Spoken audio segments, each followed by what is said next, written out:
Whether you're a buyer or a seller and you're going through a quote workflow within a marketplace e-commerce platform, this quoting workflow is really challenging to get all the way through if you don't have the right notifications and essentially heads up as to what is going on, what just occurred, and what the next steps are, and basically what the expectation is for timeline for those steps to occur. So expectations is really the key word here. And the notifications are very powerful to keep things on track within the quoting workflow. Now here you can see we're taking a look at an email that is just a pretty standard presentation for a seller who is receiving a heads up that a buyer requested a quote for a particular item, and they're going to be able to click on the link easily from an email. There are similar format messages for text and in-app notifications that they're going to receive. And they're going to want to click on these to then go see the detail and manage their RFQ. Similarly, for a buyer, the buyer wants to know, hey, did this actually get sent off and what's the next step? And so ultimately, the summary is we want to show the buyer that they actually had the quote go through, that seller name here gets entered properly, that they've actually received a notification. And wherever possible, if we can, we want to let the buyer know what the expected typical turnaround time is.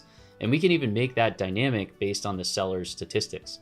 So we can say, we request that the seller turn around a quote request typically within 48 hours.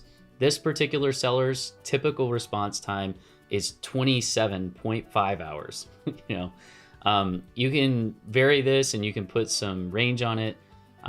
But ultimately, the more information that we give to the buyer at this point in the process, the more confident they're going to be that they're going to sort of have their expectations met if we manage their expectations properly up front.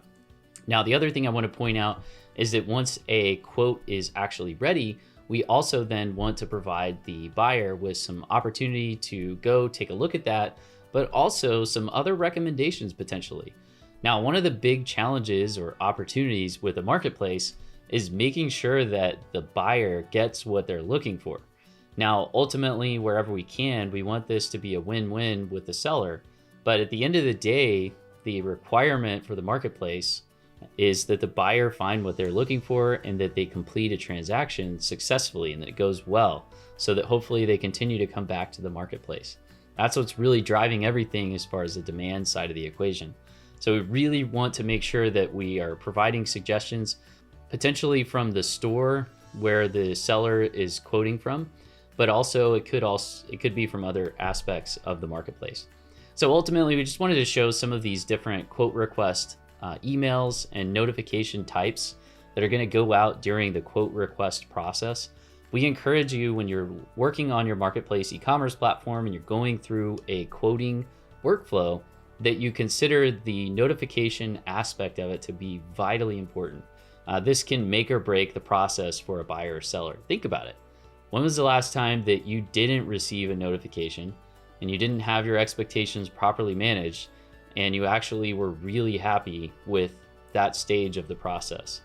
And the odds are that if you're anything like me and most other folks who are on a marketplace e-commerce platform, if you don't really have a clear set of expectations, you're probably not going to be comfortable vesting all of your faith in that particular solution to get your item fulfilled. So you're probably going to look at a lot of other options, and that's going to cause a lot of buyers to peel away from your marketplace e-commerce platform. So focus on notifications as a key, vital priority. And of course, as always, we appreciate you taking a look at this video. If you enjoyed the content, please smash that like button. We would love for you to subscribe, and we'll look forward to seeing you in the next video. Thanks for watching. Bye for now.